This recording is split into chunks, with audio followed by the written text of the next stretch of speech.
Hi, fantasy readers. This is Corinne Norton, your fellow book binger, and you are listening to the Finding Fantasy Reads podcast, where you can test out a new fantasy story every single week to find your next favorite author. Today's story is part 1 of 2. It's full of mysterious magic and curses, and it's told from the perspective of a cat, making it a perfect fit for the Halloween season. It's written by Daisy Graves, who writes paranormal cozy mysteries filled with supernatural creatures and magical small-town secrets.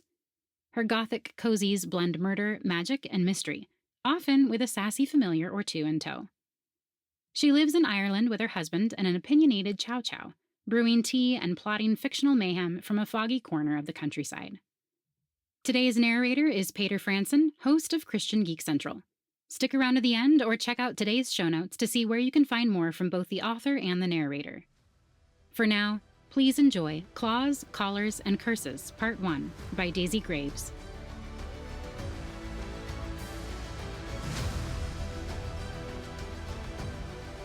Chapter 1. The Case of the Missing Key and My Dignity.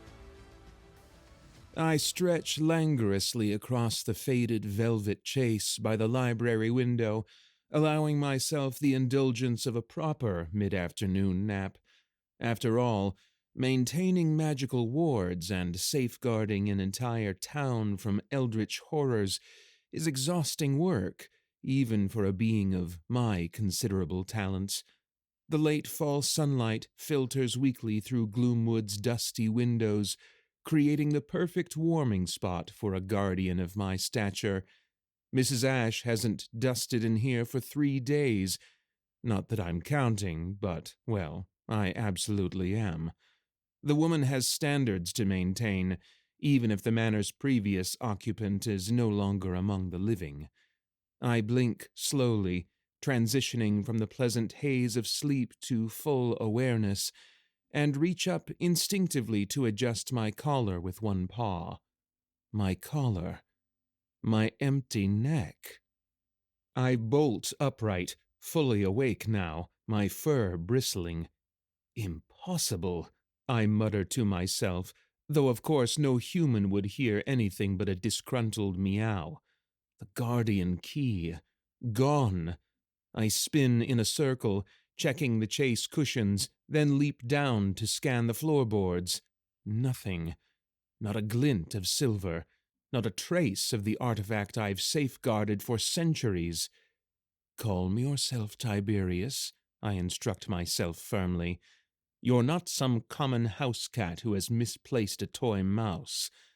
I am, after all, the guardian of Gloomwood Manor, keeper of the key, protector of the seal, and the only competent entity in this entire benighted town.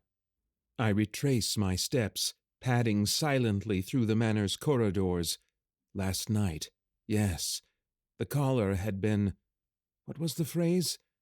Ah, yes, annoying the everlasting daylights out of me. The clasp had caught on my fur, causing an itch no amount of dignified scratching could relieve. I'd removed it, only temporarily, mind you, and set it on the marble-topped table in the conservatory while I gave myself a proper grooming. And then, the mouse. That suspiciously plump mouse with the oddly intelligent eyes. I'd given chase, of course, not because I'm susceptible to base feline instincts, obviously, but because unknown creatures scurrying about Gloomwood Manor warrant investigation. That's my story, and I'm sticking to it. I reach the conservatory and leap onto the table. The key is not there. My tail lashes in agitation. 473 years of impeccable guardianship, I growl, undone by an itchy neck and a fat mouse. Splendid work, Tiberius. The gravity of the situation crashes over me like an icy wave. Without the guardian key, the protective wards around Eldergloom will begin to weaken. The delicate balance of magic which keeps the Whisperer contained will shift. Centuries of vigilance potentially undone by one moment of feline vanity. My ears flatten against my head. I haven't felt this vulnerable since 1752, when the unfortunate business with the lightning rod and the misplaced hex nearly exposed the entire town. I drop to the floor, nose twitching, seeking any trace of the key's distinctive magical signature. Instead, I find something else. Tiny prints in the dust, which aren't mine. Too small, oddly shaped. And there's a scent, not quite feline, not quite canine, with undertones of... Is that licorice? A familiar, I hiss, recognizing the magical signature. But whose? I follow the trail to the conservatory door, which stands slightly ajar, enough for a small creature to squeeze through. Outside in the garden, the trail goes cold at the edge of the property. Before I leave to begin my search in earnest, I pause at the manor's front window. Something catches my eye. A garish red and white sign stabbed into the lawn like an insult. For sale. The sign has been weathering there for over 6 months now, edges curling, colors fading from the persistent coastal mist. After the last real estate agent met his untimely demise, entirely unrelated to my presence, I assure you, it's taken this tedious town an age to lure another property peddler into its midst. Humans are so predictably superstitious about trivialities like mysterious deaths and haunted properties. If they only knew the genuine horrors lurking beneath Elder Gloom's quaint facade, they'd flee en masse, which would certainly make my existence more peaceful, if somewhat purposeless. My whiskers twitch in distaste. Allison Carfax has been dead barely a year, and already the vultures circle. The manor isn't meant to be sold to just anyone. It needs a Carfax descendant, or at least someone with the right sensitivities. I sit, tail curled neatly around my paws, and consider the mounting complications. Changes are coming to Elder Gloom.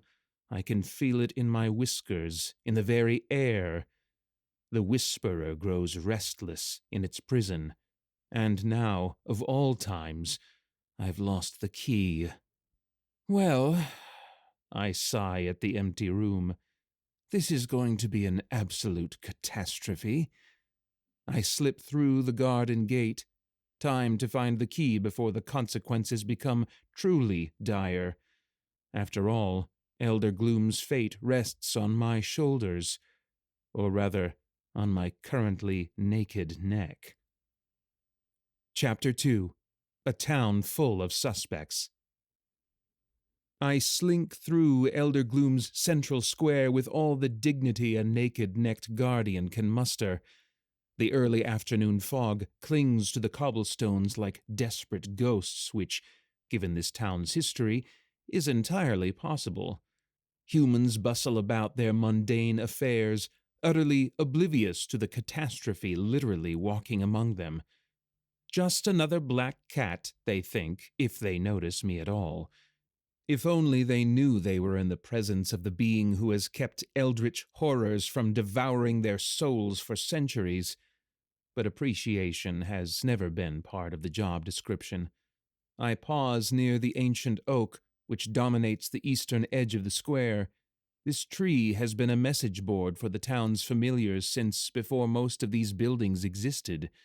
I sniff delicately at its roots, picking up the magical signatures left by my colleagues, for lack of a better term. Well, well, if it isn't the great guardian Tiberius himself, slumming with the common folk. I don't need to look up to recognize that voice. The self-satisfied, slightly raspy caw of Marigold, Hetty Lovejoy's raven familiar. She's perched on a low branch, her glossy black feathers catching the weak sunlight. Marigold, I acknowledge with a slight incline of my head. I see your talent for stating the obvious remains undiminished. she preens, taking my barb as a compliment. Ravens. And I see you're missing something rather important, She replies, her beady eyes fixed on my bare neck. Bit careless for someone with your responsibilities. My tail twitches in irritation. I'm handling it, I snap. Perhaps you could make yourself useful for once and tell me if you've noticed anything unusual lately. Unusual in Elder Gloom? That narrows it down to approximately everything, She cackles, hopping closer along the branch. Though I must say, a keyless guardian ranks high on the list. 4 centuries of impeccable service undone by what? A bath? A romantic entanglement? A midlife crisis? I narrow my eyes. I'm several centuries past midlife, thank you very much. Ah, so it's a late-life crisis then, She quips, tilting her head with that insufferable bird curiosity. Planning to retire? Take up knitting? Perhaps chase something other than mice for a change? I meet her gaze without flinching. The only thing I'm contemplating chasing at the moment is you off that branch. Now, information, Marigold. I know you see everything from those trees. Someone or something has taken the guardian key, and I need to find it before the seal weakens further. She cackles, a sound like rusty hinges. Where to begin? Marigold hops closer, clearly delighted to be asked. Gossip is currency among familiars, and she's the equivalent of a banking dynasty. She ruffles her feathers importantly. Well, since you asked so charmingly, the Beasley twins' toad familiar lost his favorite rock, swears someone took it. Madame Isolde's ferret can't find her silver bell, and someone switched the treats in old Mrs. Whitby's cupboard, so her tabby got liver snaps instead of salmon. Caused quite the digestive upset, I hear. Pranks, I mutter, my whiskers twitching thoughtfully. Childish pranks. Well, the annual familiar frolic is coming up, Marigold points out. There's always been competition about who hosts. Jasper's been particularly insufferable about it this year. Jasper. The name sends a ripple of distaste through me. A Siamese with delusions of grandeur who serves as familiar to Boris Croft, the town's newest and most irritating real estate agent. Speaking of Jasper, Marigold continues, dropping her voice conspiratorially. He's been strutting around like he owns the place since his human sold that creaky old manor of yours.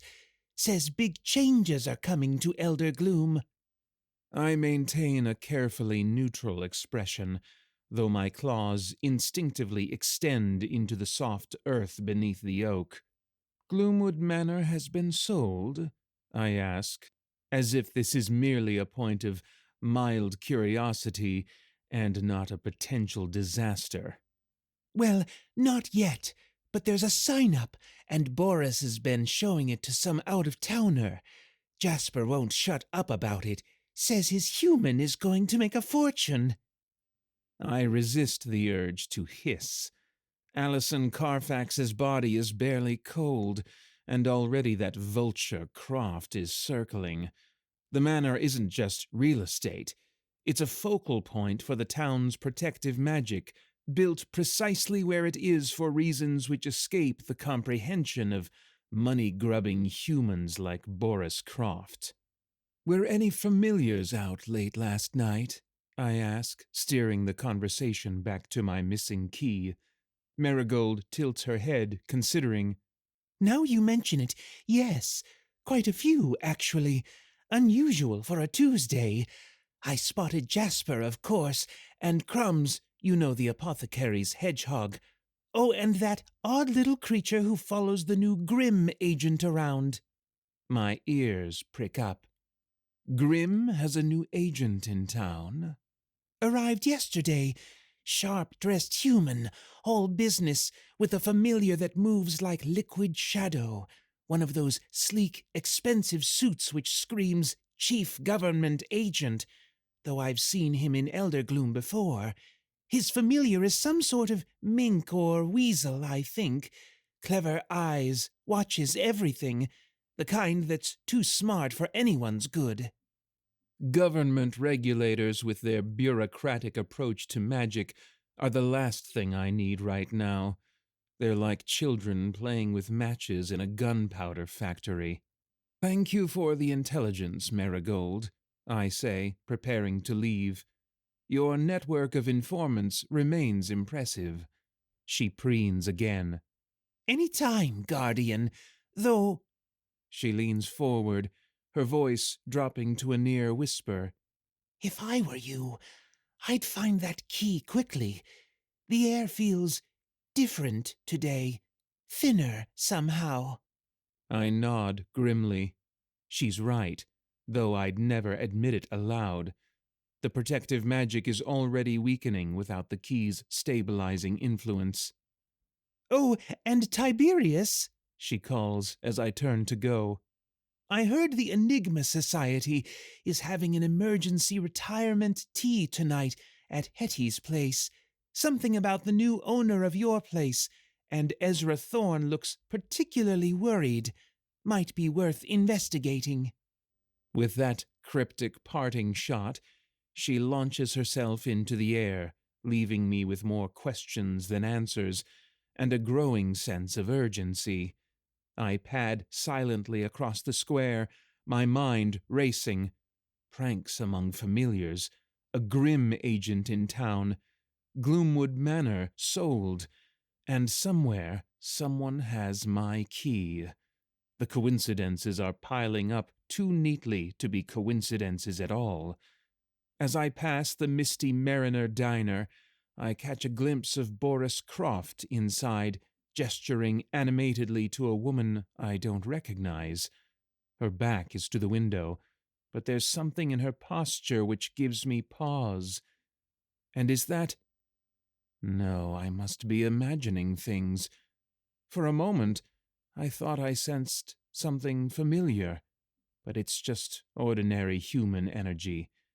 Still, there's something about her, a certain poise, perhaps, that commands attention even from behind. Curious. Very few humans intrigue me these days. Well, things just got considerably more interesting. Chapter 3. Interrogating a Hedgehog. Yes, really.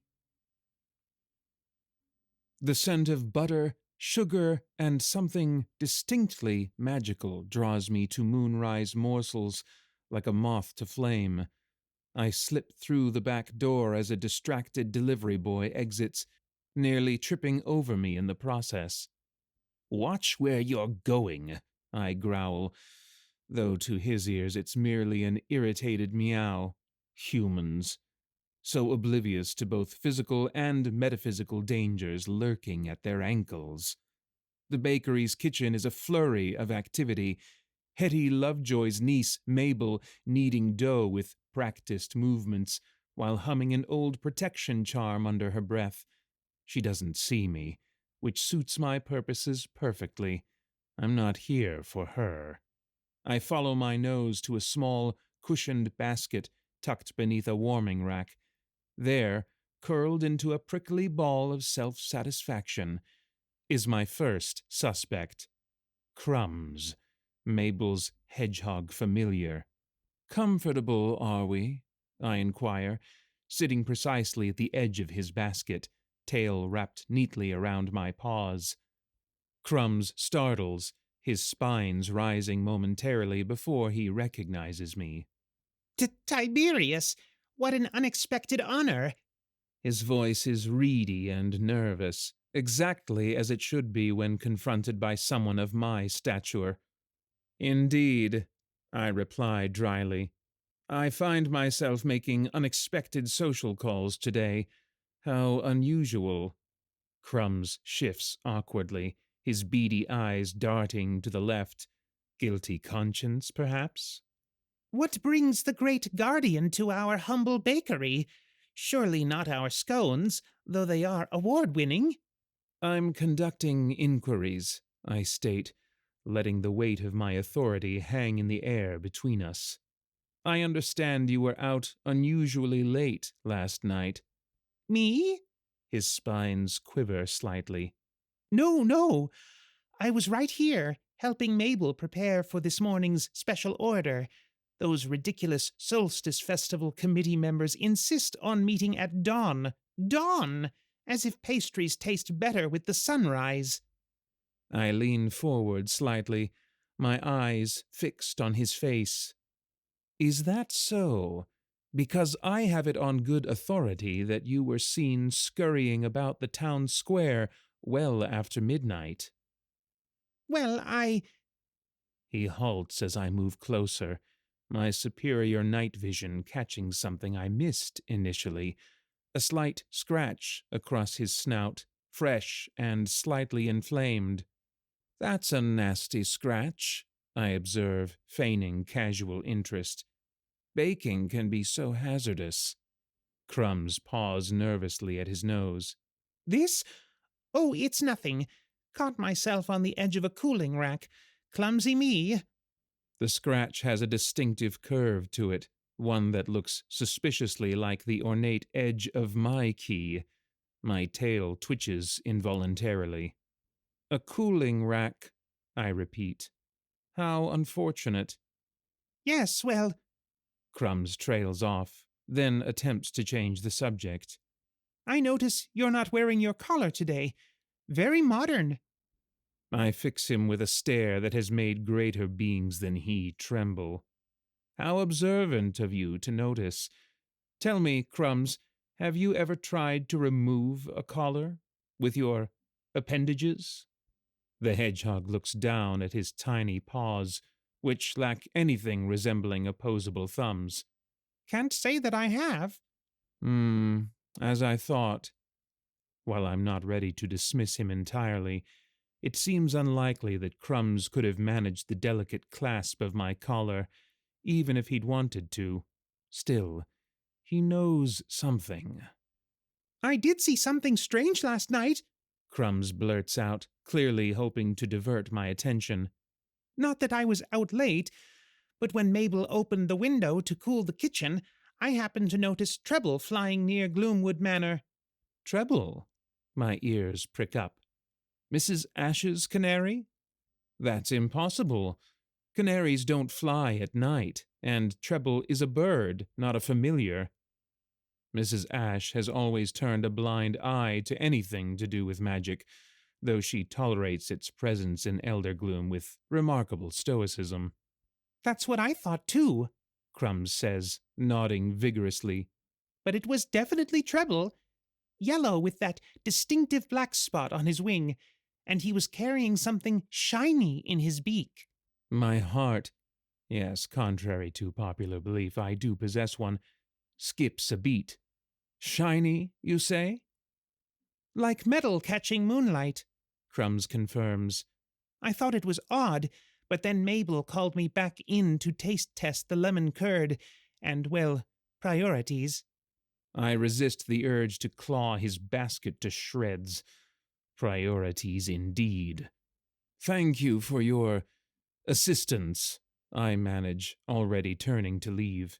Enjoy your day of baking and not stealing magical artifacts.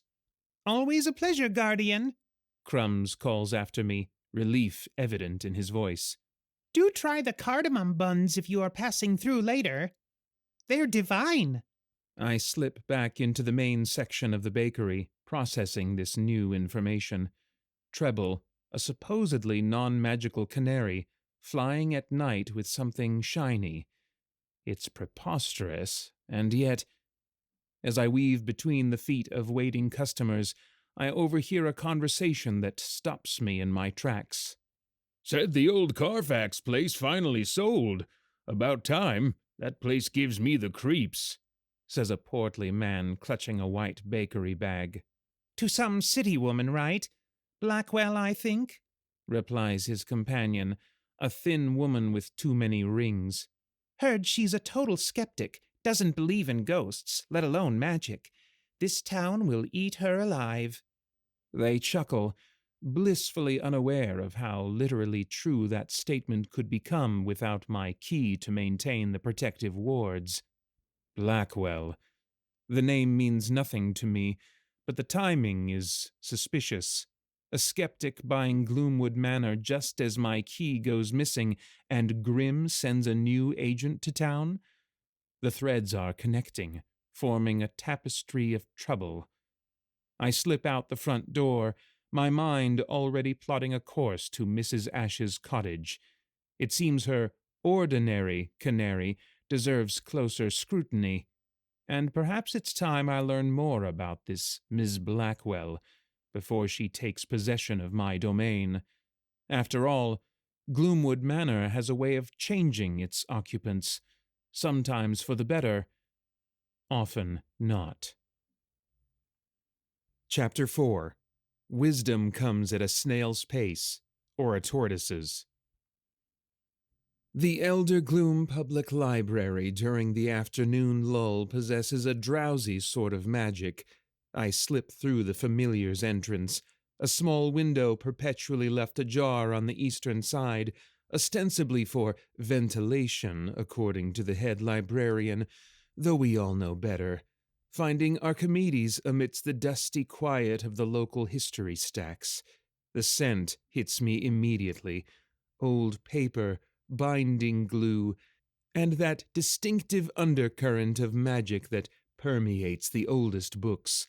Magic has a smell, you know, something between petrichor and cinnamon, with notes that change depending on its purpose. Here it smells scholarly, a bit dusty, but potent. I pad silently through the darkened stacks, my night vision rendering the moonlight streaming through tall windows almost painfully bright. The books shift slightly as I pass, their spines creaking in recognition. Yes, I see you too, I think irritably. I'm hardly in the mood for bibliographic adulation at the moment. You're out late, guardian, comes a voice from the shadows, slow and deliberate as honey dripping from a spoon. Trouble sleeping? Or is it trouble more generally? I don't startle. I have far too much dignity for that, but I do allow my tail to twitch in acknowledgement as Archimedes emerges from behind a hidden panel in the ancient history section. The tortoise familiar moves with the deliberate pace of one who has seen centuries pass and finds the experience largely unimpressive. Archimedes, I greet him, sitting primly on the polished wooden floor. I trust the night finds you well. His ancient eyes glow faintly in the darkness, two amber orbs that have witnessed more of Elder Gloom's history than even I. Well enough, though my joints protest this damp weather, but you didn't come for pleasantries or health reports. He fixes me with that penetrating stare. Your neck is conspicuously bare tonight. I resist the urge to paw self-consciously at my naked throat. Your powers of observation remain undiminished, I reply dryly. Yes, the key is temporarily misplaced. Misplaced, he repeats, with the particular inflection only the very old and very wise can achieve, that perfect blend of skepticism and judgment. How careless. I'm handling it, I say without looking at him. Losing things at your age, Tiberius? Archimedes' mouth curves in what passes for a tortoise smile. Should I be concerned you'll forget where you left your dignity next? My dignity remains perfectly intact, I sniff. Unlike some, I don't carry my home on my back as if expecting eviction at any moment. This shell has protected me for 5 centuries, he counters. Your caller lasted, what, less than a day unattended? 473 years, I correct him sharply. It lasted 473 years until yesterday. Ah, yes, quite the winning streak. My condolences on its end. I resist the urge to swat at his leathery face. The ancient librarian has always excelled at delivering judgment wrapped in politeness, a skill I might admire if it weren't currently directed at me. I've reason to believe it may have been taken as part of a prank or power play among the town's familiars, I say, pacing a tight circle on the polished floor. Have you noticed any unusual activity? Alliances forming, perhaps? Whispers of discontent? The library falls silent, except for the gentle settling of old books and the distant ticking of the grandfather's clock in the reference section. Archimedes withdraws slightly into his shell, his weathered face disappearing into shadow. I recognize this as his version of thoughtful consideration rather than fear, a meditative retreat that tests my already frayed patience. Moonlight shifts across the floor as clouds pass overhead, casting the room in alternating silver and shadow while I wait. After what feels like an eternity, tortoises have no concept of conversational timing.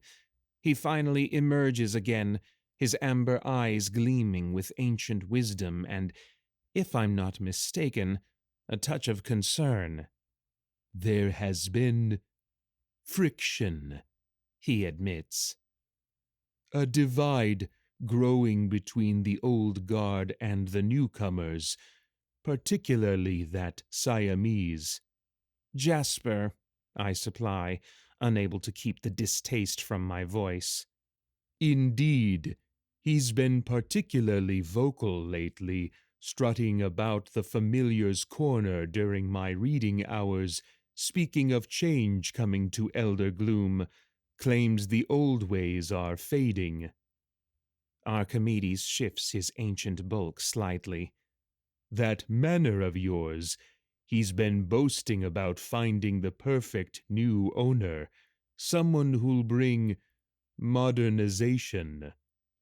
The temperature in the library seems to drop several degrees, though I know it's not entirely because of the draft from the window I entered through.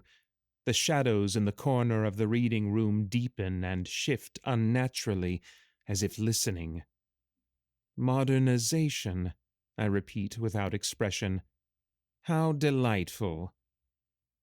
He speaks of his human, that real estate agent, with particular pride, Archimedes continues. Says Boris has connections to powerful people who appreciate Elder Gloom's potential, whatever that means. It means trouble, I mutter. Gloomwood Manor isn't just real estate. Its location, its very architecture, is integral to the town's protective magic. As is your key, Archimedes points out unnecessarily. He follows my gaze to the writhing shadows and lowers his voice further. The town feels it too. Something's stirring. Best find that key quickly, Guardian. I rise to my feet, suddenly restless. Has Jasper been in here recently, perhaps consulting certain texts? 2 nights ago. Spent considerable time in the local history section, particularly interested in the town's founding families. Asked me specific questions about the Carfax bloodline. My fur bristles involuntarily. And what did you tell him? What everyone knows, that Allison was the last, at least the last anyone's aware of. Archimedes gives me a significant look. Though bloodlines have a way of surfacing unexpectedly, don't they? And sometimes The manor chooses its guardian regardless of blood. Magic finds its own paths when necessary. Before I can pursue that cryptic comment, a sound from the front of the library catches both our attention, the distinctive click of the main door being unlocked. "Expecting company?" I whisper. Archimedes withdraws further into his shell. The head librarian never comes at this hour.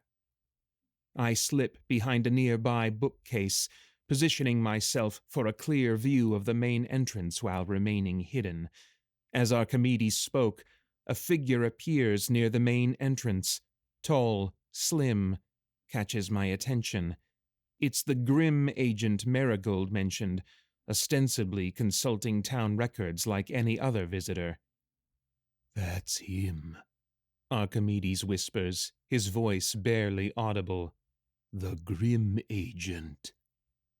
The man moves with purpose, navigating the library with the confidence of someone who knows exactly where he's going, straight to the local history section.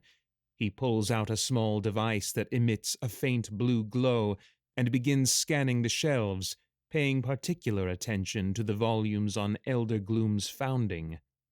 What is he looking for? I wonder aloud, though quietly enough that only Archimedes can hear. Same thing Jasper was, I'd wager, the tortoise replies.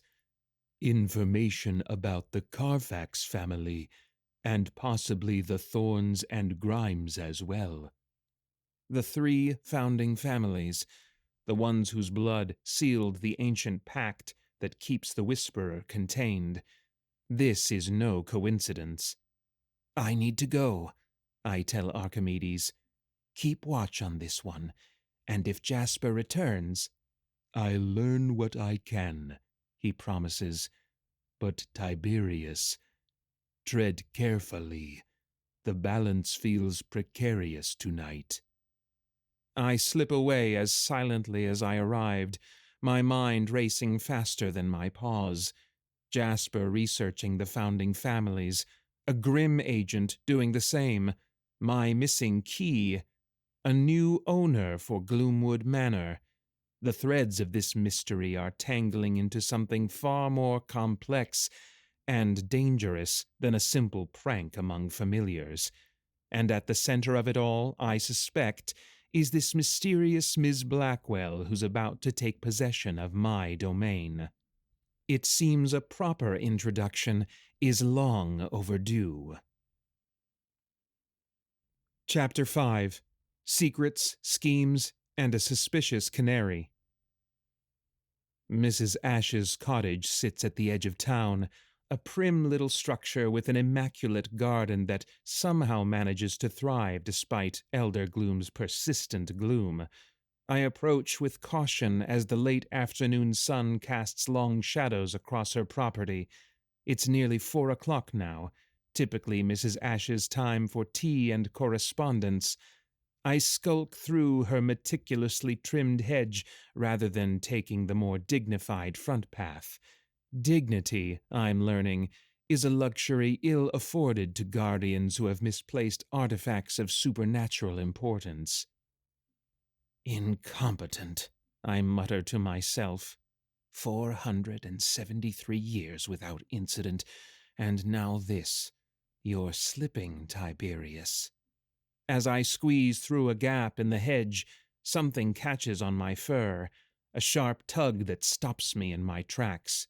Twisting around, I find myself face to face with the culprit, one of Mrs. Ash's prized rose bushes, its thorns wickedly curved and apparently hungry for cat fur. But that's not all they've caught. Well, well, I say, staring at the tarnished silver collar dangling from a particularly robust thorn. Isn't this interesting? My collar, the one I've worn for centuries, hangs limply from the rose bush, its clasp broken. I bat at it with one paw, confirming what my eyes already tell me. The guardian key is missing. The collar itself is merely decorative, a housing for the true artifact, and now it's empty. So this is where the thief discarded it, I muse, carefully unhooking the collar with my teeth and placing it beneath a nearby stone for safekeeping. But where, pray tell, is the key itself? Someone deliberately targeted the key, carefully removing it from my collar before discarding the now useless silver band. Question remains, who would be bold enough, or foolish enough, to steal from the guardian of Gloomwood Manor? And more importantly, what do they intend to do with an artifact of such power? I resume my approach to Mrs. Ash's cottage, slipping through an open window into her immaculate kitchen. The scent of lemon polish and fresh-baked scones assaults my sensitive nose. Mrs. Ash may be oblivious to the magical underpinnings of Eldergloom, but the woman knows how to maintain a spotless home. Or at least, that's what she wants everyone to think. After decades as Gloomwood Manor's housekeeper, serving generations of Carfaxes with that pinched expression and perpetually raised eyebrow, I've developed a theory about Agatha Ash. She sees far more than she acknowledges. Even now, with Allison barely in the ground, Mrs. Ash continues her duties at the manor 3 times weekly, dusting empty rooms, polishing silver no one uses, maintaining order in a house that technically has no master. She mutters about standards and proper respect, but I've caught her pausing at the library door, head tilted as if listening to voices only she can hear. I've seen her carefully step around the chalk markings in the cellar without smudging them, though she claims they're nonsense drawings. No, Mrs. Ash knows more than she lets on. She's spent too many years wiping blood from strange implements, finding herbs in peculiar arrangements, and discovering rooms rearranged overnight to be truly ignorant. Her deliberate blindness is a choice, perhaps her way of maintaining sanity in a town where sanity is optional at best. I follow the sound of cheerful chirping to the sunroom, where Treble's cage sits in a pool of afternoon light.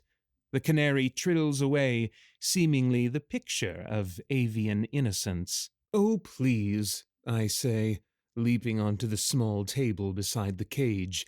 "You can drop the act. We're alone." Treble continues chirping merrily, hopping from perch to perch. I narrow my eyes. "I know what you are, and it certainly isn't a mundane canary. You were seen flying near Gloomwood Manor last night with something shiny in your beak, something that belongs to me." The canary freezes mid-hop, then slowly turns to face me. The transformation is subtle, but unmistakable, the vacant bird brightness in its eyes replaced by something far more intelligent and calculating. "Guardian," Treble acknowledges, her voice unexpectedly deep and melodious for such a tiny creature. "To what do I owe this accusatory visit?" "Don't play coy," I hiss, tail lashing. "My key is missing, and you were seen with something suspiciously similar last night, in the vicinity of my manor, at an hour when respectable canaries should be asleep." Treble ruffles her feathers indignantly. "First of all, I resent the implication that I'm a common thief. Second, I'm not actually a canary. I'm a shapeshifter assigned to keep watch over Mrs. Ash, who, need I remind you, has no idea about Eldergloom's magical nature, and would likely have a coronary if she discovered it." "A shapeshifter," I repeat flatly. "And you chose the form of a canary? Was inconspicuous the goal, or did you just fancy spending your days in a cage singing for seed?" Treble puffs up, clearly offended. "Canaries are excellent observers. We're expected in households. No one questions our presence, and Mrs. Ash talks to me constantly. Do you have any idea how much gossip I hear daily? Besides, have you tried maintaining a cat form? The constant grooming alone would drive anyone mad. I flick my tail dismissively. Grooming is an art form, I'll have you know. And speaking of things that have gone missing, I lean closer to the cage. I just found my collar tangled in Mrs. Ash's rosebush outside, the clasp broken, and more importantly, the key removed. Treble hops closer to the bars, her beady eyes widening. Your collar? Here? That's significant. Indeed, the thief deliberately discarded it on this property, I say, fixing Treble with an accusatory stare, which makes me wonder if someone in this very room knows more than they're admitting. A bit too convenient, wouldn't you say, finding my collar mere steps from your cage? You think I had something to do with this? Treble sounds genuinely affronted. I may not have your exalted status, Guardian, but I take my duties seriously. And those duties are assigned by whom, exactly? I press. The Enigma Society, of course. Mrs. Ash may play at being oblivious, but she's descended from one of the original witnesses to the sealing. The Society feels she deserves protection. I absorb this information with as much dignity as I can muster. It's slightly vexing to discover there are magical operations in Eldergloom of which I wasn't aware. Perhaps I have been getting complacent in my old age. That still doesn't explain why you were flying around Gloomwood Manor at midnight with a shiny object, I point out. Treble sighs, a peculiar sound coming from a canary. I wasn't at Gloomwood Manor last night.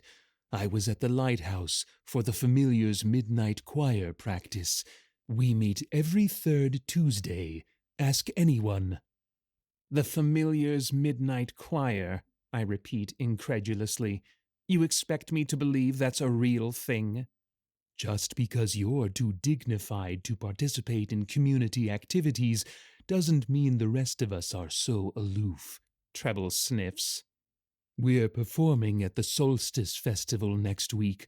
Marigold's directing. She's quite the taskmaster. And what exactly does this choir perform? I ask, unable to keep the skepticism from my voice. Traditional songs, protection chants, the occasional sea shanty. Last night we were working on The Ballad of the Broken Seal. Quite apropos, given your current situation. I swish my tail irritably. So while you were warbling away at the lighthouse, someone was removing my key and discarding the collar in Mrs. Ash's garden. How convenient. You know what I think, Treble says, hopping closer. I think whoever took your key wanted to implicate Mrs. Ash or me. The rosebush placement wasn't random. I consider this. It would certainly be a clever diversion, but why Mrs. Ash specifically? Because she knows things, Treble says simply. More than she lets on. She's been acting strangely the past few days, muttering about the weather patterns changing just like they did before the storm of '87. And she's been obsessively organizing her silver collection, claiming it's because she's taking on extra hours at the town hall now that the manor's being sold, but paying particular attention to that old letter opener with the strange markings. Treble lowers her voice to a dramatic whisper. And yesterday, she spent 3 hours alphabetizing her tea collection while wearing her good Sunday hat. Indoors. Backward. I stare at the canary. Her hat? Backward, Treble confirms gravely. And she's started knitting little booties for the garden gnomes. Says they get cold when the shadows lengthen. This investigation is rapidly descending into farce. If not you, then who was the yellow bird at Gloomwood? Probably Jasper's new accomplice. Treble says with distaste. He's recruited some exotic parakeet familiar that belongs to one of Boris Croft's out-of-town associates. Gaudy little thing with absolutely no respect for local customs. My whiskers twitch with frustration. Another dead end, and time I can ill afford to waste. If you're looking for suspicious activity, Treble continues, lowering her voice conspiratorially, you might check near Detective Donovan's cabin. I was flying back from practice around 1 a.m. and saw something peculiar, a shadow moving unnaturally near his woodpile. Too fluid to be human, too purposeful to be animal. The grim agent's familiar, perhaps, I muse. Possibly, though this seemed different, darker. Treble shivers slightly, her feathers puffing out. It felt wrong, Guardian, like it was leaking into the world rather than simply moving through it. A chill runs through me at her description. If the Whisperer is already manifesting physical effects without the key to maintain the seal.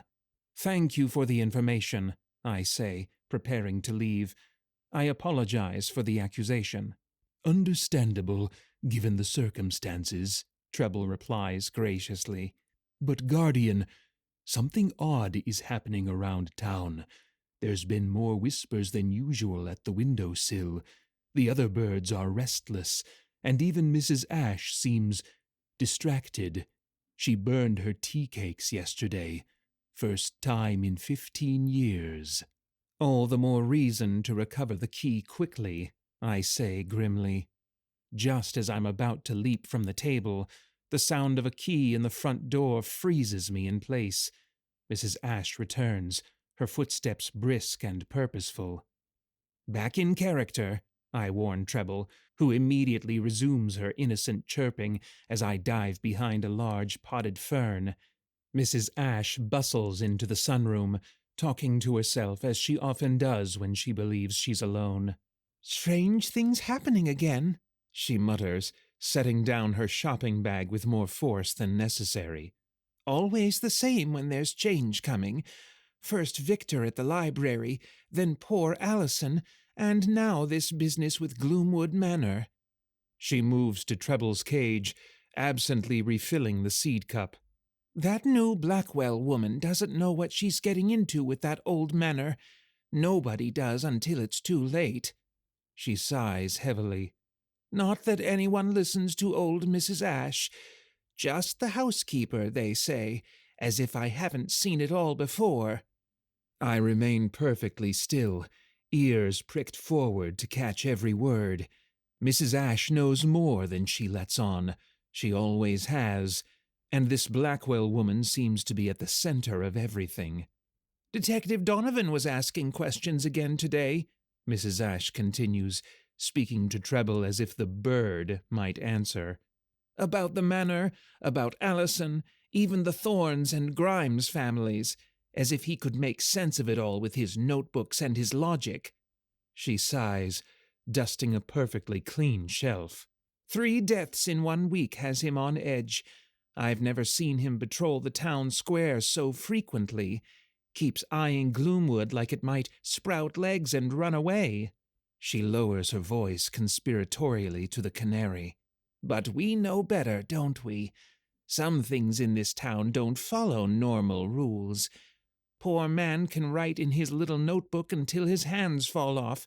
He'll never find the answers he's looking for that way.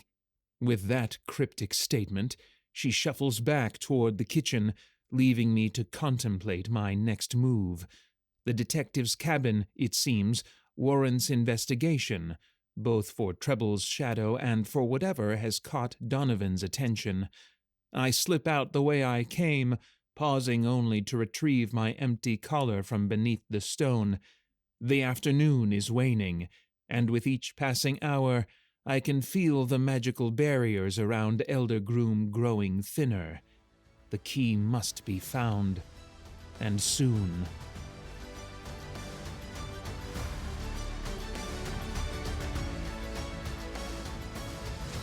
I hope you enjoyed listening to Claws, Collars, and Curses Part 1 by Daisy Graves, narrated by Paeter Frandsen of Christian Geek Central. If you want to read more by Daisy, go to daisygravesauthor.com to find more of her books. While there, you can download a free copy of Claws, Collars, and Curses by signing up for her newsletter. But you can also dive deeper into her world with a fun, familiar quiz to help you find your own magical sidekick with short stories told from the point of view of each familiar. I'll have a direct link to the quiz in the show notes. If you enjoyed listening to Paeter narrate the story, you might also enjoy listening to his audio dramas at spiritblade.com or his podcast, Christian Geek Central, where he discusses movies, video games, and all things enjoyed by self-proclaimed geeks from a Christian worldview.